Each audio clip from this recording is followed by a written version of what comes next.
ঘোড়া একে অপরের সাথে যোগাযোগ করতে মুখের অঙ্গভঙ্গি ব্যবহার করে।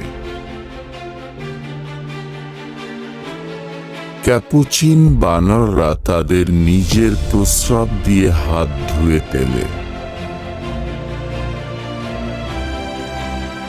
শিশু সজারু নরম পশম নিয়ে জন্মায়, কিন্তু শেষ পর্যন্ত তাদের কয়েকদিনের মধ্যে পশমগুলো শক্ত হয়ে যায়। একটি গ্রিজলি ভালুকের কামড় এত শক্তিশালী যে এটি একটি বোলিং বল ভেঙে দিতে পারে। একটি ট্যারান্টুলা মাকড়সা খাবার ছাড়া 2 বছর পর্যন্ত চলতে পারে।